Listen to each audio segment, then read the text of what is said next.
Voici le troisième volet que le Dessous des cartes consacre aux forêts dans le monde. Dans un premier numéro, nous avons analysé les divers types de couvertures forestières, tropicales, boréales, tempérées, les mangroves aussi. Dans un deuxième numéro, nous avons étudié la production et le commerce du bois. Et bien aujourd'hui, nous allons étudier les liens nombreux qui existent entre les forêts et notre climat mondial. Ce planisphère nous montre où sont les grandes forêts à travers le monde et l'on peut mesurer l'évolution de ces couverts forestiers au cours des dernières années.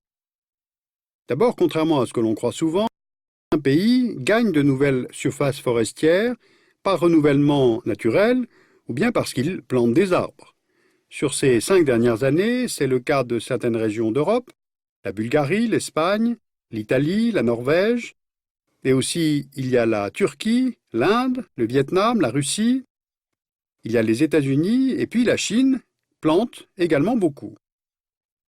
On sait en revanche que d'autres régions du monde affichent des pertes importantes en surface forestière, en particulier le long de la ceinture tropicale. Et plusieurs facteurs expliquent ces pertes de couverts forestiers. Le tout premier facteur, c'est la pauvreté. Le bois est utilisé pour se chauffer ou pour construire un habitat, et là, les coupes, l'exploitation des forêts sont la plupart du temps illégales. Ensuite, pour que les sols soient affectés à d'autres fonctions, il y a défrichement, souvent par brûlis, ce qui génère directement un premier flux d'émissions de CO2. Les sols sont convertis en terres arables, ou bien de plus en plus souvent, en production destinée aux agrocarburants.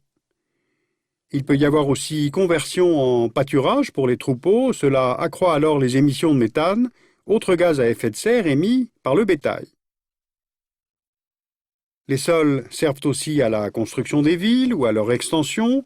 Je vous rappelle que plus de la moitié de la population de la planète vit en zone urbanisée en 2010.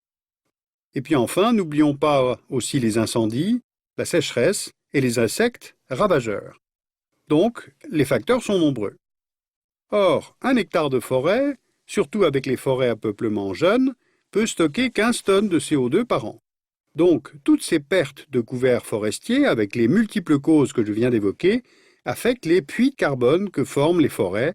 On estime que les déforestations contribuent en moyenne à près de 20% des émissions de CO2 par an. Eh bien, c'est là où la problématique forestière rejoint la problématique du changement climatique. Pour amorcer le processus de réduction des émissions de CO2, le protocole de Kyoto en 1997 avait divisé le monde en deux ensembles différenciés.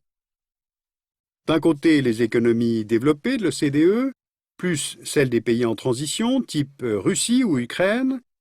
Les pays signataires du protocole de Kyoto acceptaient que leurs économies soient soumises à des objectifs chiffrés de réduction des émissions de gaz à effet de serre. Ainsi, leurs entreprises peuvent échanger leurs émissions de CO2 sur le marché mondial des crédits carbone. On peut l'expliquer plus simplement. Une fois fixé un plafond d'émissions de CO2 autorisé, les entreprises qui émettent en dessous de cette limite et qui donc sont vertueuses peuvent vendre leur excédent non utilisé à celles qui au contraire dépassent la limite. Ce sont les pays dits de l'annexe 1. De l'autre côté, on trouve les pays en développement et les pays les moins avancés, ce sont les pays dits hors annexe et eux ne sont pas soumis à des objectifs contraignants, mais ils doivent poursuivre leur développement de la manière la plus propre possible. Or, en 2000, juste après la signature du protocole, l'observation de l'origine des émissions de gaz à effet de serre a révélé un clivage assez clair. Dans les pays de l'annexe 1, donc les pays riches, les émissions venaient avant tout du secteur de l'énergie. Alors que dans les pays hors annexe, c'est-à-dire les pays en développement, ce n'est pas l'énergie la seule et principale cause, mais la déforestation et la modification des sols qui étaient à l'origine de plus d'un tiers des émissions de CO2. Pourtant, les émissions de CO2 issues de la déforestation n'ont pas été prises en compte dans Kyoto, principalement parce que le montant des émissions venant de la déforestation est en fait très complexe à calculer. Prenons le cas d'un pays comme l'Indonésie. Selon les calculs actuels, les émissions de gaz à effet de serre de ce grand pays d'Asie du Sud-Est représentent 1,3% du total mondial, les activités de la foresterie n'étant donc pas décomptées.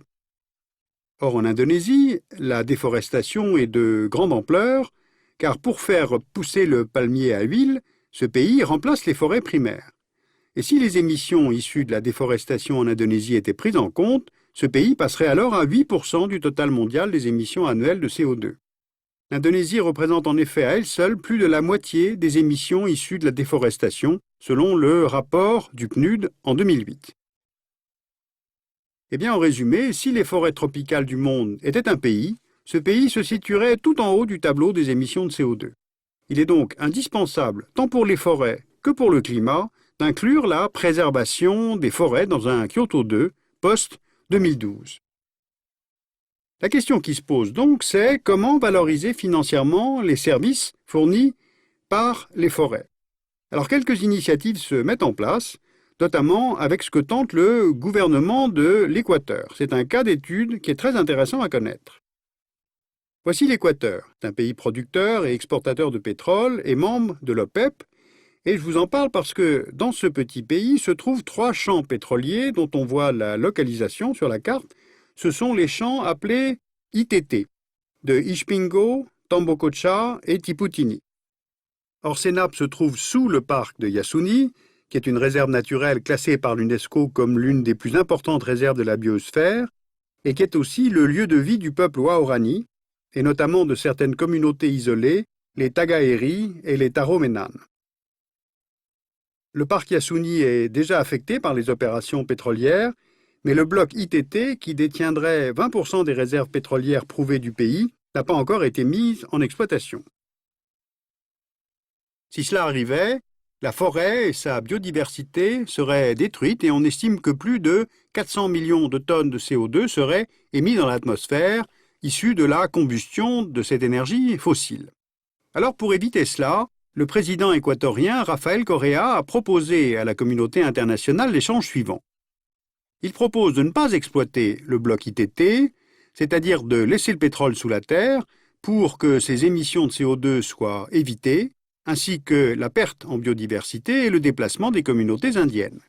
En contrepartie, les États et bailleurs de fonds intéressés par le projet verseraient sur un compte contrôlé des compensations financières égales à la moitié de ce que l'exploitation du pétrole de l'ITT pourrait rapporter à l'Équateur. Ce fonds serait employé par l'Équateur pour financer la production d'énergie propre, éolien, solaire, géothermique, mais aussi la gestion durable de l'ensemble des forêts du pays.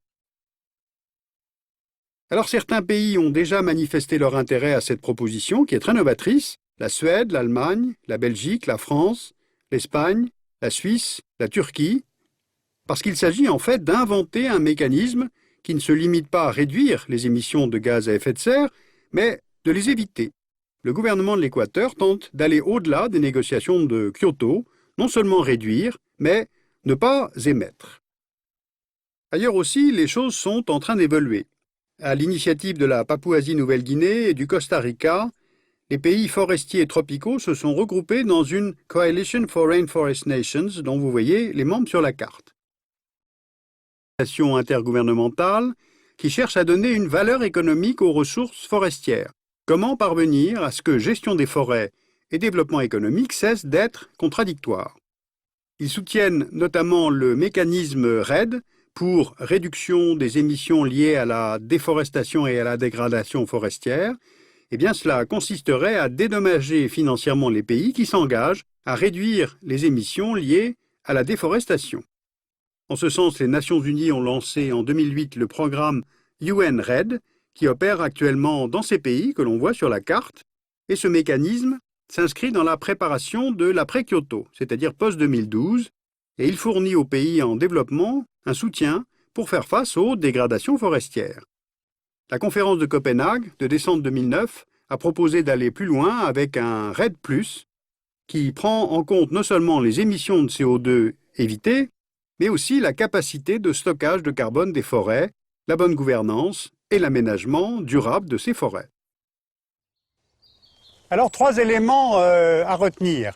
Cette initiative très innovante de l'Équateur est bloquée pour le moment et le président Correa a même menacé de mettre en